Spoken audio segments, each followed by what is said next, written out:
grateful for the grace of heaven and the virtue of our masters, and thankful for the compassion from above, which has given me the opportunity to share this report with you.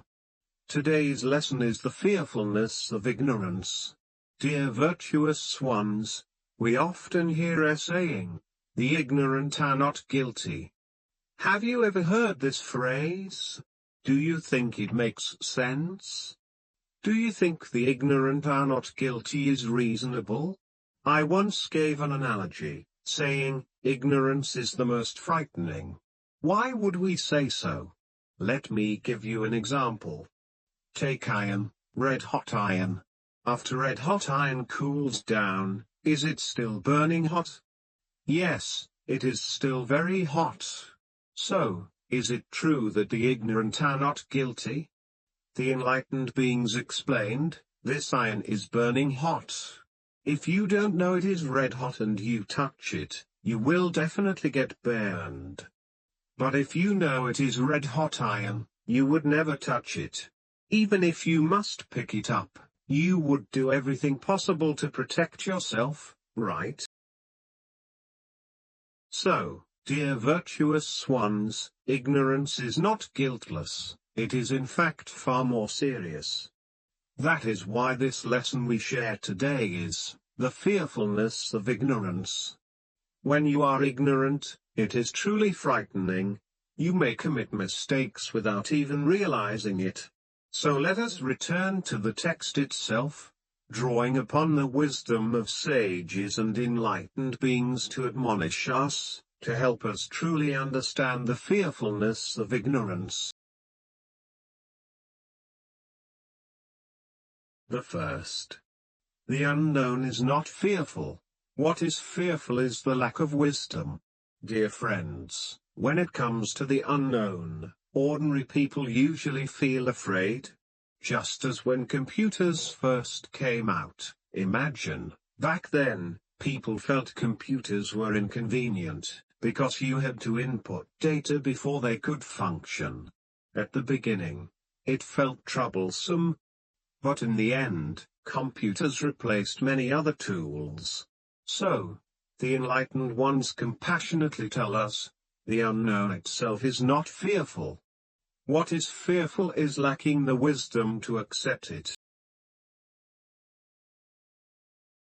It is just like in the past when transportation was undeveloped. No matter where you wanted to go, you had to walk, or at best ride a bicycle. Gradually, transportation became more advanced, faster, and more convenient. At that point, did you choose to reject it, to fear it, to refuse to learn? Or did you choose to accept it gladly, to use your wisdom to learn, embrace it, and apply it? This makes a great difference. That is why the enlightened ones teach us, the unknown is not fearful. What is fearful is having no wisdom to accept it. Second. Death is not fearful. What is fearful is failing to see through truth and illusion. Dear virtuous ones, heaven is fair. Heaven treats every single person equally. In the end, we will all die. The only difference is we do not know when death will come. But when facing death, no one can take your place, not even the love between husband and wife, nor the filial devotion of children. Death is something each of us must face alone. So, dear ones, we will all die. But is death truly frightening? The enlightened ones tell us, death itself is not fearful. What is fearful is our failure to see through truth and illusion. This physical body feels so real, we can control it, command it, use it, understand it. So we think it is truly ours. But in reality, we only have the right to use it, not the right to own it.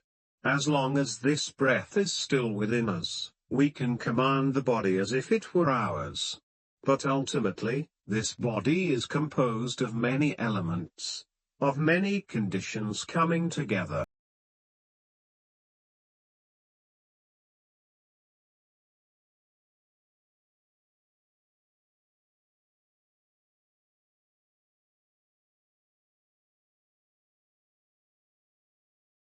In Buddhism, this is called the four elements in union: earth, water, fire, and wind, combining with the condition of life to form this body we temporarily possess. As long as we can operate it, it seems to be ours. But in truth, it is merely lent to us. When we can use it, it appears real, but when the time comes, when each of us must face the moment of death, what seemed real will dissolve into illusion, and the ultimate truth will be revealed. Therefore, dear ones, you must understand, what is truly real is your true nature, which controls this body. When you can grasp your true nature, when you can abide in it, then you can transcend life and death, and attain liberation beyond birth and death. Thus, the enlightened ones compassionately tell us, death is not fearful. What is fearful is failing to see through truth and illusion. That is what is truly frightening. Let us continue.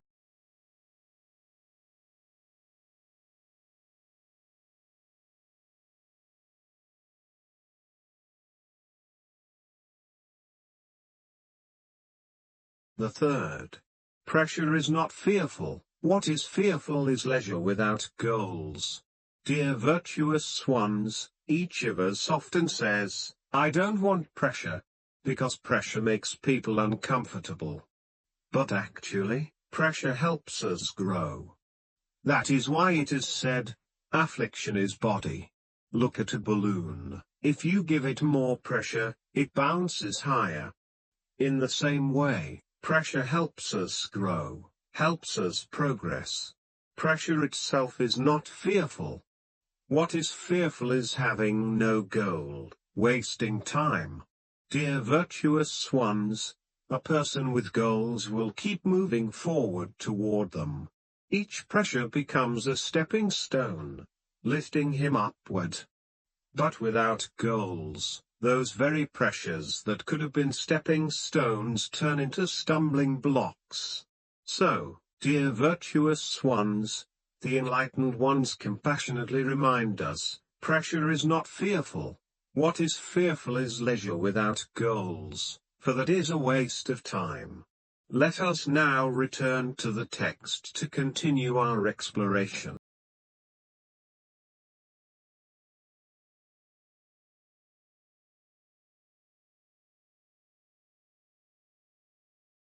The fourth. Suffering is not fearful. What is fearful is paying a price without meaning. Dear virtuous ones, the enlightened ones compassionately teach us, suffering itself is not fearful. Think of a mother giving birth. Medically speaking, the pain of childbirth is beyond words to describe. Yet through that suffering, the greatness of a mother's love for her child is fully revealed. A mother is great because of her love. So, suffering is not fearful. What is fearful is paying a price without meaning. During childbirth, a mother sees her child born into this world.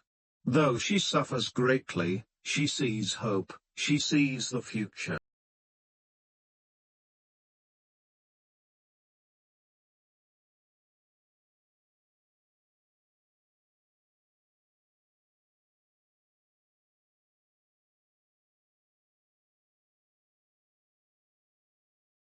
Dear virtuous ones, in cultivating successors, seniors work hard to guide later generations.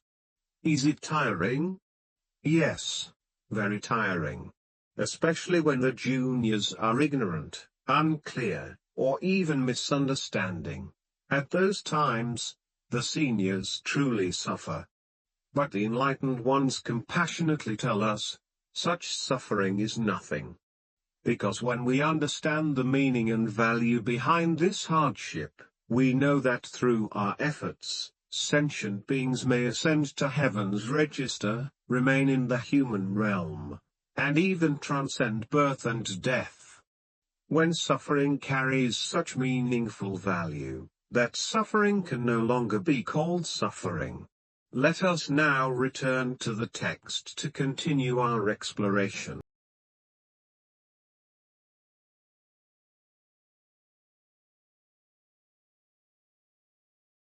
The fifth. Discouragement is not fearful. What is fearful is lacking nourishment from the source. Dear virtuous ones, life unavoidably has disappointments. It is said, in 10 things of life, 8 or 9 will not go as one wishes. Thus, setbacks are natural. But discouragement itself is not fearful. The enlightened ones compassionately teach us, if we have nourishment from the source, meaning, when we clearly understand, when we know the path, when we are sure of returning home, then even temporary setbacks will not harm us. Because we are constantly nourished by endless strength, like the compassion of heaven, the compassion of the enlightened beings, the compassion of our seniors. These sources of nourishment sustain us, so that when we encounter difficulties, frustrations, obstacles, or discouragement, they are not fearful. Let us now return to the text to continue our exploration.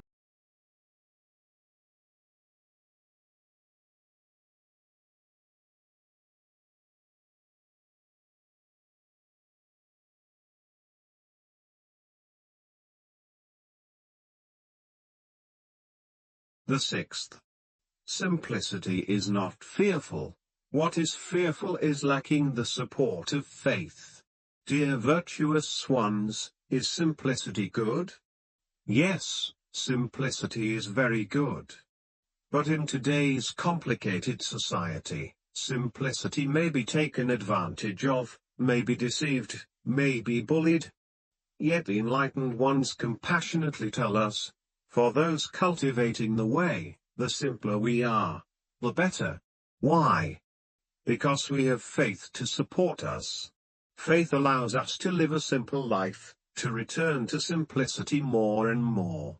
Dear virtuous ones, in a flourishing and complex society, if we become complicated, we will suffer more. That is why we often hear elders, when reaching the last stretch of life's journey, say in Minnan dialect, life is like the sea. Meaning, life is nothing to cling to or fuss about.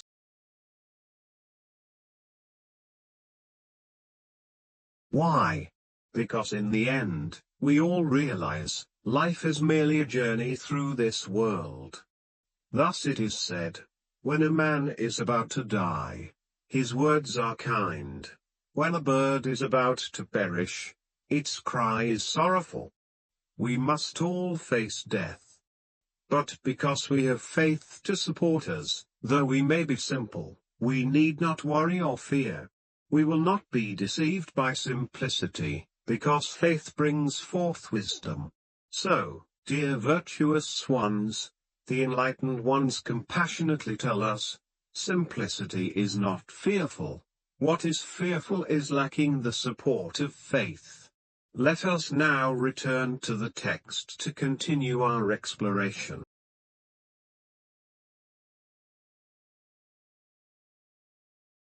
The seventh.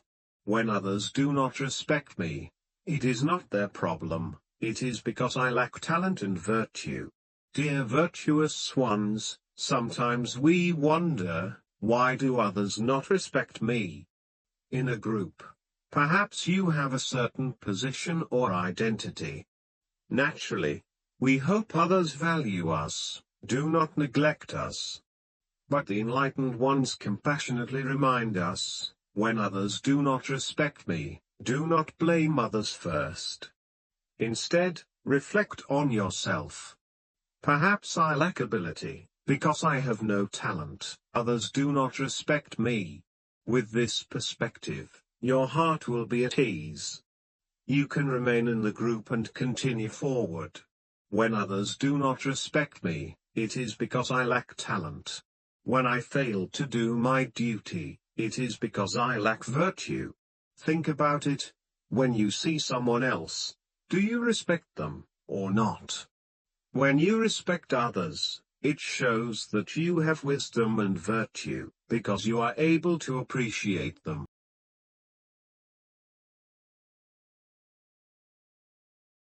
Thus, when others do not respect me, it is because I lack virtue. When others do not respect me, it is because I lack talent. When I fail to do my duty, it is because I lack virtue. We who cultivate the way, who learn, cultivate, speak, and serve, must always reflect and examine ourselves. Why entangle ourselves in such small matters? Wouldn't that make life exhausting? Instead, reflect, when others do not respect me, it is because my talents are shallow, so I must continue working diligently, learning, and giving. In this way, won't life be joyful? And within the group, won't life be much more harmonious?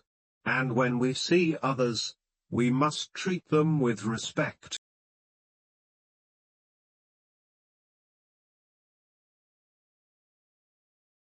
Because, dear virtuous ones, how others treat me is my karma. But how I treat others is my cultivation.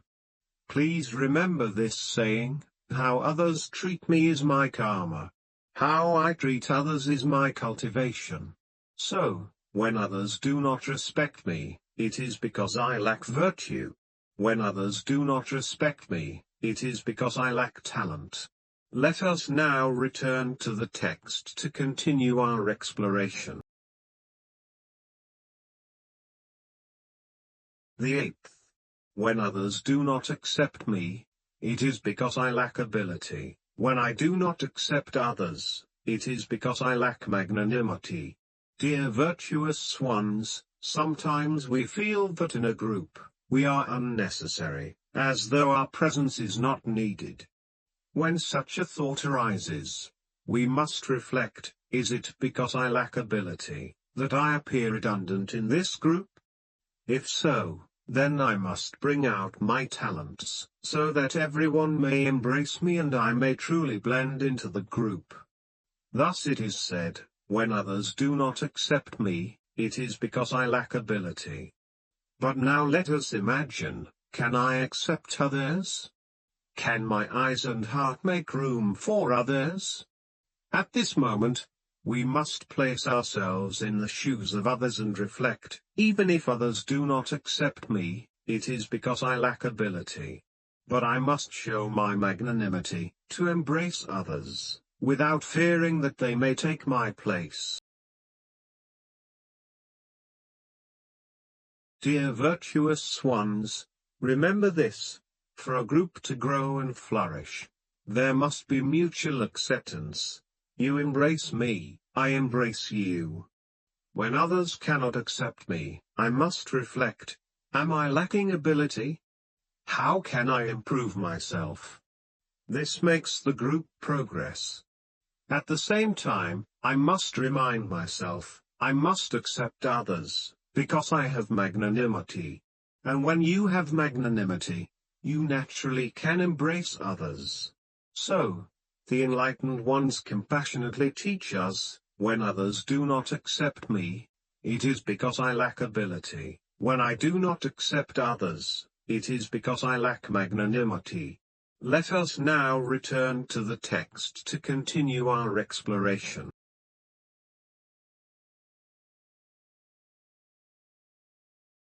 The ninth. When others do not help me, it is because I lack initiative. When I do not help others, it is because I lack kindness. Dear virtuous ones, when handling matters, we often hope that others will help us, right? But when others do not help, do we become upset? The enlightened ones compassionately remind us, in all things, we must look within. When others do not help me, is it because I have taken no action? Dear virtuous ones, always reflect, am I without initiative, and therefore others do not help me? At such times, consider how we may seek others' help, by asking kindly, by pleading sincerely. When we first show initiative, others naturally see our need and are more willing to assist us.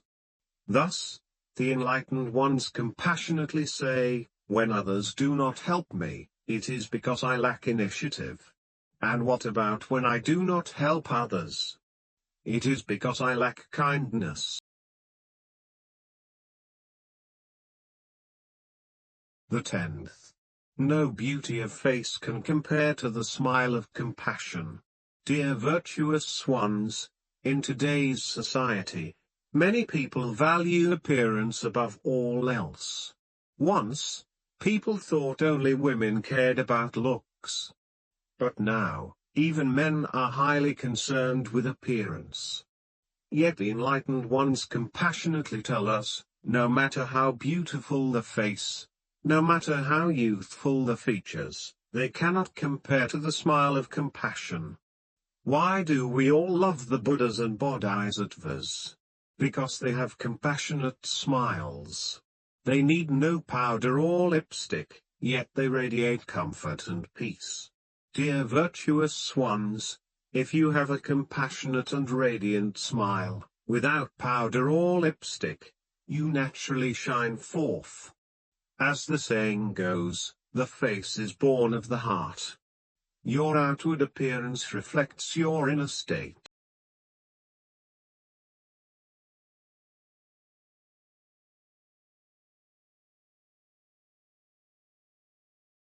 If your heart is kind, compassionate, and eager to help others, then your appearance naturally resembles that of the Buddhas and Bodhisattvas.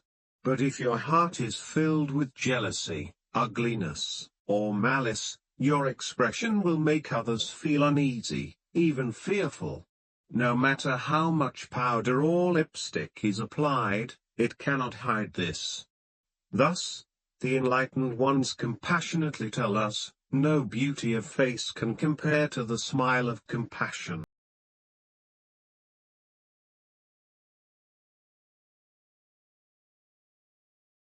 The 11th. No achievement is greater than the preciousness of good deeds. Dear virtuous ones, imagine the highest achievements in the human world. In ancient times, it was to be an emperor, in modern times, perhaps to be a president.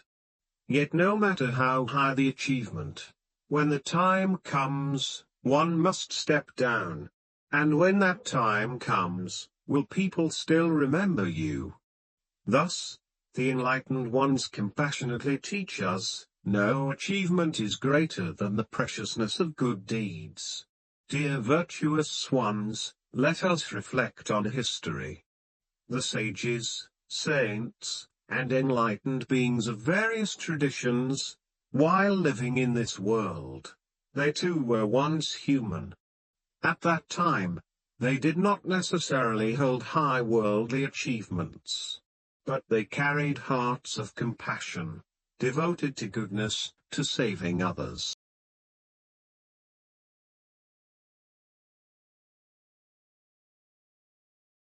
Because of this, even without lofty worldly positions, they ultimately ascended to heaven's register, left their names in history, and became revered by generations. From this, we see clearly, no achievement is greater than the preciousness of good deeds.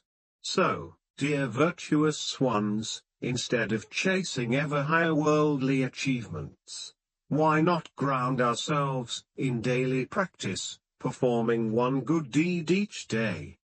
For in manifesting the preciousness of good deeds, you surpass all worldly success. Let us now return to the text to continue our exploration.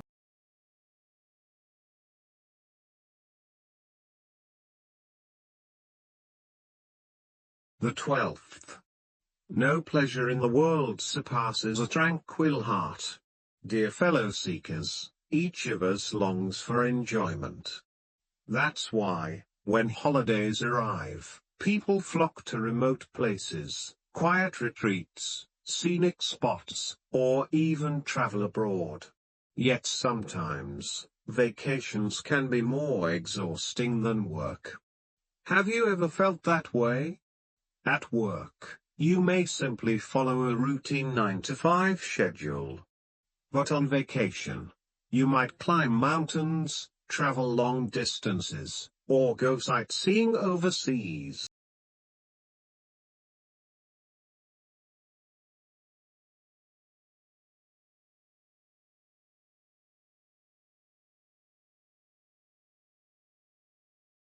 All of this can tire your body, and sometimes, even leave your heart unsettled. At such times, the enlightened beings compassionately remind us, no matter how great worldly pleasures are, they cannot compare to the serenity of inner peace. When the world is quiet, the truth reveals itself. The greatest joy of human life lies in a calm and peaceful heart.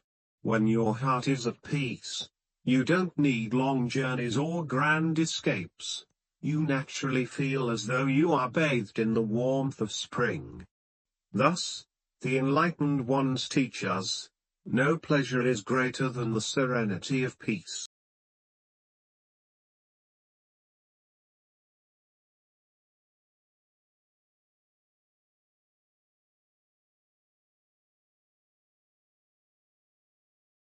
The 13th. No wealth in the world surpasses the wisdom of cherishing blessings. Dear fellow seekers, ordinary people often wish to possess great wealth. But if one has riches yet does not know how to cherish or share blessings, it is truly a pity. We often hear the saying, wealth rarely lasts more than 3 generations. There is also the saying, poverty rarely lasts more than 3 generations. Why so? Those who first gain wealth often do so through hard work and persistence. The second generation may accumulate more wealth, but out of fear of letting their children suffer, they shield them too much, leading to decline by the third generation.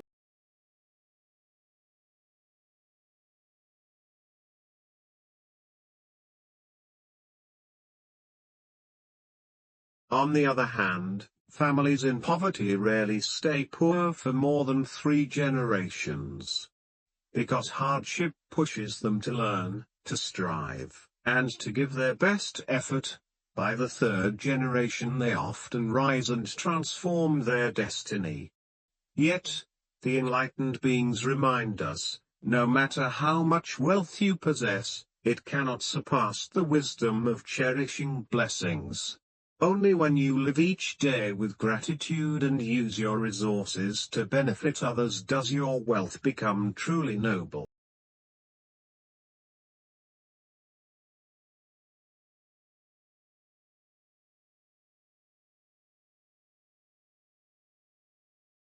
The 14th. No amount of knowledge surpasses a kind heart. Dear fellow seekers, however much knowledge you acquire, it must be applied in daily life, in your words, your actions, and your dealings with others. The enlightened ones remind us, knowledge, no matter how vast, must be guided by kindness. Otherwise, great knowledge without compassion can easily become a tool for harm, what people might call intelligent crime. And this, in turn, harms both society and the nation. Thus, the enlightened beings teach us, no knowledge is greater than a kind heart.